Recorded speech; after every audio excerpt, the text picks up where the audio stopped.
संदिग्ध नजर आने का दावा किया गया है। एसटीएफ और एटीएस के साजिश के एंगल से लगातार जांच की जा रही है।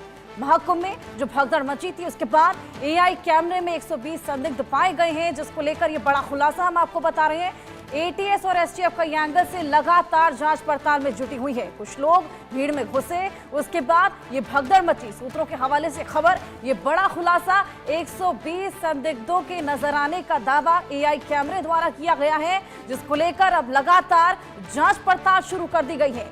कई एंगल हैं जिनसे ये जांच पड़ताल अब शुरू की गई है और सबसे बड़ा एंगल ये कि क्या इसके पीछे कोई साजिश थी। महाकुंभ में हम सभी को पता है किस तरीके से स्टैम्पीड हुआ था, भगदड़ मची थी, उसके बाद ये बड़ा खुलासा, एआई कैमरा, जिसके बाद 120 संदिग्ध उस फुटेज में पाए गए। सूत्रों के हवाले से ये बड़ी खबर, कुछ लोग भीड़ में घुसे, उसके बाद भगदड़ मचाई और अब इन सभी 120 संदिग्धों के नजर आने के दावा किया गया है और लगातार इस पूरे मामले पर नए एंगल से जांच पड़ताल शुरू कर दी गई है। कुछ लोग भीड़ में घुसते हैं, भगदड़ मचती है, जिसके बाद ये बड़ा खुलासा होता है। एआई कैमरे द्वारा 120 संदिग्धों के नजर आने का दावा फुटेज में किया गया है।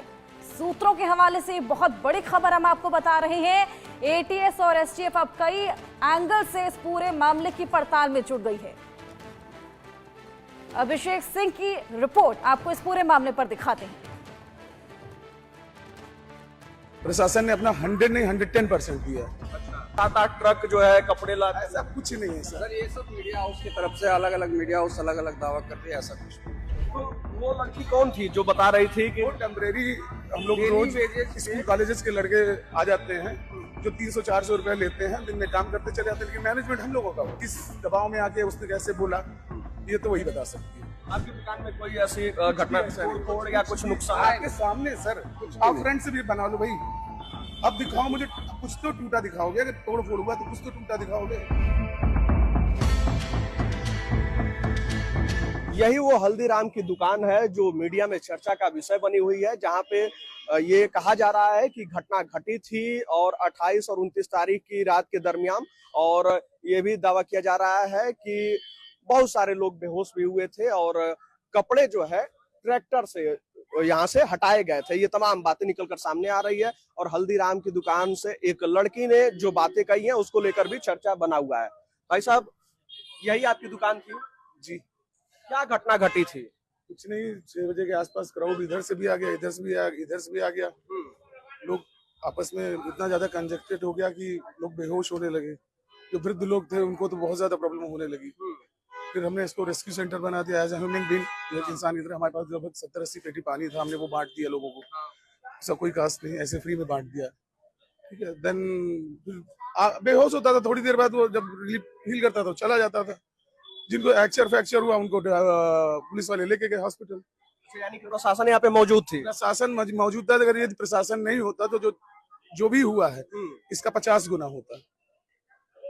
प्रशासन ने अपना 100 नहीं 110% दिया। अच्छा, राइट। और वहाँ पे एम्बुलेंस भी आया, सब कुछ आया सर, लेकिन आने में इस तरह की क्राउड में 10 से 20 मिनट लगता है ना। 25 मिनट में अगर प्रशासन की चीजें आ गई तो और आप क्या चाहते हो? कितनी भीड़ थी यहाँ पे लगभग? देखो, हम लोग भी देख रहे थे, आदमी ही दिख रहा था बस। आपके दुकान से दावा किया गया कि सामान बिखर गए थे, लोग अंदर की तरफ आ गए थे और तोड़ फोड़ हो गई थी, नुकसान भी हुआ। ये तमाम बातें आपकी दुकान से जो है एक लड़की ने बताया। आप कैमरा लेके आओ, जरा दुकान दिखाओ, इसमें क्या टूटा है। आप दिखाओ मेरे में क्या टूटा है। अंदर लेके दिखा दो कि क्या टूटा हुआ आपको। आप दिखाओ क्या टूटा। आप अंदर आ जाओ। नहीं, अंदर बताओ, देखो कि क्या टूटा नहीं, लेकिन आप बताओ क्या टूटा। अगर आपको बताया जा रहा, दिखाया जा रहा, तो आप दिखाओ मैं क्या टूटा। हमारा आए लोग थे जो बेहोशी की हालत में थे, उनके मदद के लिए हमने खोल दिया कि यहाँ पे आए, पानी पी लें, आराम कर लें। अब एक इंजर्ड आदमी आता था तो उसके साथ उसका एक गार्जियन या उसका बेटा होता था। हम उसको पानी दे रहे थे, हमने उनका पैसा भी नहीं लिया। अगर भूखे होते तो हमने उन्हें रेडी टू ईट, हमारा खाना आता है उधर देखिए, हमने वो भी उन्हें खिलाया। तो वो लड़की कौन थी जो बता रही थी कि वो टेम्परेरी, हम लोग रोज स्कूल कॉलेजेस के लड़के आ जाते हैं जो 300-400 रुपए लेते हैं, दिन में काम करते चले जाते हैं, लेकिन मैनेजमेंट हम लोगों का होता है। तो उसने जो है इतनी बड़ी जानकारी और इतनी बड़ी बात कही, तो क्या था वो? देखिए, कौन क्या सोचता है और कौन क्या कहता है, सबका अपना अपना नजरिया है। उसका क्या नजरिया रहा होगा या किस दबाव में आके उसने कैसे बोला, ये तो वही बता सकती है। उस मंजर का जिक्र किया जा रहा है, कहा जा रहा था कि इतना भयावह मंजर था। सर जिसका कोई पैरामीटर ना हो ना उसको आप कुछ भी कह सकते हो। मैं कह रहा हूँ मैं खाना बहुत खाता हूँ, आप बता सकते हो कि मैं 4 रोटी खाता हूँ या 16? नहीं बता सकते। दैट है हाइपर बोल ये बातों को बढ़ा के इतना भयावह मंजर था। नहीं, ऐसा कुछ नहीं था। तो नॉर्मल गैदरिंग में अगर 10-10 करोड़ आदमी रहेगा तो ये चीजें आम बात होती है। आपकी दुकान में कोई ऐसी घटना तोड़ या कुछ नुकसान? आपके सामने सर, आप फ्रंट से भी बना लो भाई। अब दिखाओ मुझे, कुछ तो टूटा दिखाओगे। अगर तोड़ फोड़ हुआ तो कुछ तो टूटा दिखाओगे। ये भी कहा गया कि हमारा नुकसान हुआ है, भरपाई कौन करेगा? किसका नुकसान हुआ? दुकान में। सर ये कंपनी की आउटलेट है, ये कंपनी का आउटलेट कंपनी है। का आउटलेट है, कंपनी किसका का हम नुकसान हो लोग गया हैं। मेरे को बताओ। किसका नुकसान हुआ है? लड़की ने उस वीडियो में कहा। नहीं सर, ऐसा कुछ ना नहीं। सर, कंपनी अपना स्टॉक खुद लगा रही है तो उसका कहाँ से होगा नुकसान? यानी कि लड़की अब वो यहाँ से चली गई है। हाँ सर, चली गई। उसका दिन भर का जो भुगतान था हमने कर दिया और वो चली गई। हमने आज नए लड़के बुला लिए। तो क्या आपने उससे पूछा कि मतलब ऐसा क्या हुआ, आपने क्यों कहा ऐसा कुछ, क्या जो भी था? कोई बात नहीं हुई, हमने उनका भुगतान किया और वो चली गई। दर्शन पर ये सुबह की घटना है। ये सुबह की घटना है, 5 से 6 के बीच। 5 से 6, 28 तारीख की सुबह, यानी कि 29 तारीख की सुबह। 29 तारीख। और जो ये दावा किया गया कि 7-8 ट्रक जो है कपड़े ला, ऐसा कुछ नहीं है सर। सर ये सब मीडिया हाउस की तरफ से अलग अलग मीडिया हाउस अलग अलग दावा कर रही है, ऐसा कुछ भी नहीं। उस वीडियो में ट्रैक्टर भी दिखाया जा रहा था। ट्रैक्टर, एक ही ट्रैक्टर को कितनी बार दिखाओगे आप? रिपीट करके दिखा दो। ट्रैक्टर तो सारा दिन कचड़ा जा रहा है, इसमें तो कोई कहने की बात नहीं। आपके सामने कचड़ा जा रहा है, कचड़ा तो जाएगा ही ट्रैक्टर से। ये लोग अफवाह फैला दे। सामने से भी हम इस पूरे दुकान को दिखा देते हैं कि आखिर क्या है जो ये दावा किया जा रहा था कि तोड़फोड़ हुई थी, सामान जो है बिखरा था। और उन्होंने खुद बताया कि हमें किसी भी प्रकार का कोई मुआवजा या कोई वो नहीं चाहिए। और ये जो पूरा नजारा आपको नजर आ रहा है और ये पूरी दुकान नजर आ रही है, और यही वो दुकान थी जो वीडियो में भी नजर आई थी और जो जिस घटना का यहाँ पे जिक्र किया गया। और उधर जो कचरे के ढेर हैं वो भी हमने आपको दिखाया। और ये अभी भी सड़क पे ये पड़े हुए हैं, ये कचरे के ढेर काली प्लास्टिक में जो है बंधे हुए। और इसी के बगल में जो है यहाँ मेला प्रशासन का जो कचरे का ढेर इकट्ठा हो रहा है वो भी है। और यहाँ पे आला अधिकारी भी मौजूद हैं और ये आपको नजर भी आ रहा होगा कि हर तरफ जो है पुलिस बल तैनात है यहाँ पे। और जो है अधिकारी भी तैनात हैं और यहाँ पे दरोगा भी तैनात हैं। और ये सभी लोग यहाँ पे आपको नजर आ रहे हैं। और ये चौराहा है, इधर से पूर्वांचल के लोग जो है उस समय चापे पड़े थे और इधर से बुंदेलखंड से आने वाले लोग, चित्रकूट वाले लोग। तो ये बुंदेलखंड वाले इलाके को सड़क जोड़ती है और ये सेक्टर 21-22 का इलाका है, झूसी के साइड का इलाका है। और यहाँ पे जिस घटना का जिक्र किया जा रहा था, जिस दुकान का जिक्र किया जा रहा था, उन सभी के बारे में हमने बात की और आपको दिखाया। और ये भी सुनाया आपको कि दुकान के लोग क्या कह रहे हैं और क्या जानकारी दे रहे हैं। और खैर अब ये जांच का विषय है, हम किसी आंकड़े की पुष्टि यानी कि ITV network, India news in खबर नहीं करता है। लेकिन ये पूरा दृश्य है और यही वो जगह है जहां पे घटना की बात कही जा रही थी। अभिषेक इस पूरे मामले पर लगातार हमें जानकारी दे रहे हैं, प्रयागराज से लाइव हमारे साथ जुड़े। अभिषेक, इस पूरे मामले की जांच पड़ताल लगातार जारी और कहीं ना कहीं इस पूरे मामले से अब साजिश की बू भी आने लगी है। शुरुआती जांच में क्या कुछ पता लग पाया है?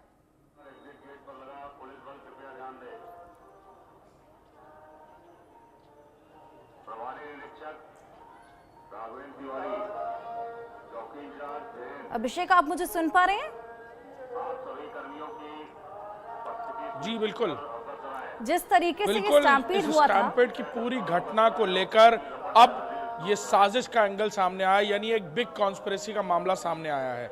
जो जानकारी मिल रही है कि यूपी ATS और STF की टीम्स लगातार यहाँ कैंप करके कुछ जानकारियाँ हासिल कर चुकी हैं। जानकारियाँ ये कि जिस दिन यानी 29 तारीख को मौनी अमावस्या को जब ये स्टैम्पेड की घटना हुई, उस वक्त कुछ संदिग्ध लोग CCTV फुटेज में देखे गए। कमांड एंड कंट्रोल सेंटर की तरफ से ये जानकारी पहले यहाँ लोकल पुलिस को दी गई थी, जो वहाँ ड्यूटी पर तैनात थे, कि वहाँ कुछ लड़के हैं यानी कुछ नौजवान हैं जो एंट्री और एग्जिट पॉइंट की जो भीड़ है उसके बीच से निकलने की ज़बरदस्ती कोशिश कर रहे हैं लगातार, ताकि दोनों तरफ से मॉब ब्लॉक की सिचुएशन हो जाए।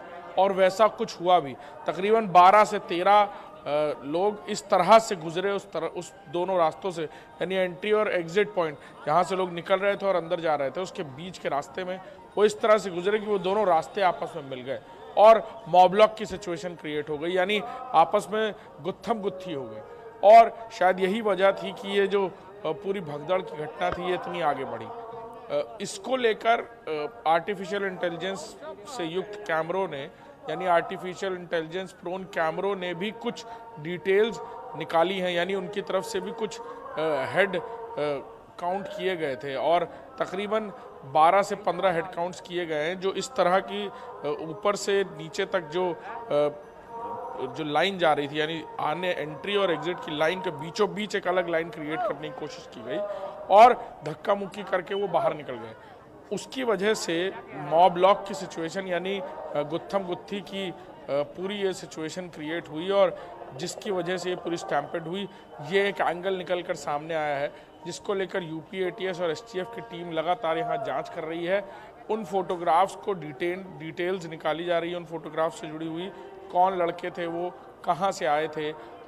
अनाउंसमेंट करके भी जानकारियाँ उस वक्त भी की गई थी कि कुछ लोग हैं सफ़ेद टोपी पहने हुए हैं, उनको जाने मत दें।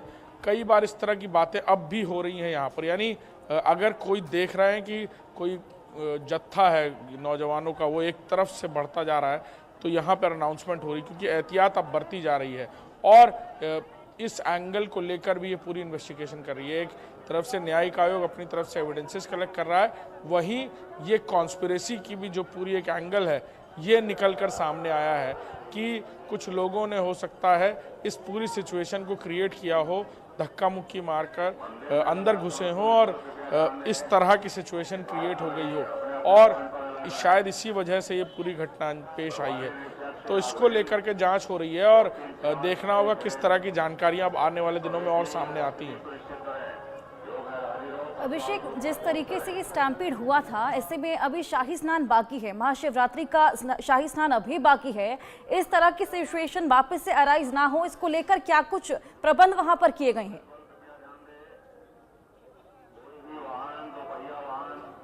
देखिए, इस घटना के बाद से कल जो अमृत स्नान था उसको लेकर भी हम आपको जानकारी दें कि सुबह 3 बजे से खुद मुख्यमंत्री वॉर रूम में मौजूद थे।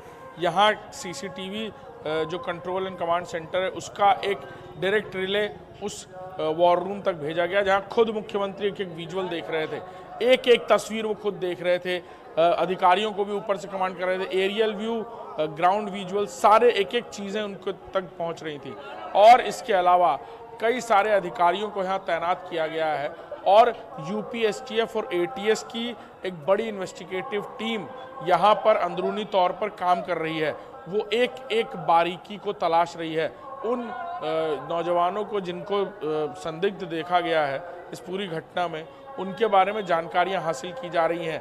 किस तरह से ये क्राउड मैनेजमेंट सिस्टम को क्या बिगाड़ने की ये साजिश थी, इसको लेकर जानकारियां हासिल हो रही हैं। और बिल्कुल जैसा कि आपने कहा कि आने वाले दिनों में और भी शाही स्नान है, पैनिक क्रिएट ना हो इस बात का ख़ास तौर पर ध्यान रखा जा रहा है और इसीलिए कई सारी चीज़ों को गोपनीय तरीके से किया जा रहा है, यानी इस पूरी जांच को भी बहुत गोपनीय तरीके से किया जा रहा है ताकि किसी तरह का कोई पैनिकनेस क्रिएट ना हो। और यूपी एटीएस और एसटीएफ की टीम लगातार इस तरह शाही स्नानों की अगर बात करें तो आने वाले 12 तारीख को, 26 तारीख को जो बाकी स्नान के दिन हैं यानी शाही स्नान है, उनको लेकर व्यापक इंतजाम इसीलिए किए जा रहे हैं। और हो सकता है उससे पहले ये भी जानकारी आए कि कुछ लोगों को गिरफ्तार किया गया हो, जैसा कि लगातार इन्वेस्टिगेटिव एजेंसीज काम कर रही हैं, यानी यूपी एटीएस और एसटीएफ काम कर रही हैं। कई सारे लोगों को जो हमें जानकारी मिल रही है उनके बारे में जानकारियाँ हासिल भी हुई हैं, उनको किसने भेजा था, वो यहाँ क्यों आए और इस तरह की घटना को क्यों अंजाम दिया, क्यों वो मॉबलॉक की सिचुएशन क्रिएट करने की कोशिश कर रहे थे उस पूरी भीड़ में। ये बातें हैं जो हो सकता है इन लोगों के, इन संदिग्धों के गिरफ्तार होने या डिटेंड होने के बाद और निकल कर सामने आएंगी। बिल्कुल, बहुत शुक्रिया अभिषेक आपका तमाम जानकारी के लिए। लगातार वहां पर व्यवस्थाएं दुरुस्त की जा रही हैं ताकि आगे जो शाही स्नान हो उसमें इस तरह की सिचुएशन अराइज ना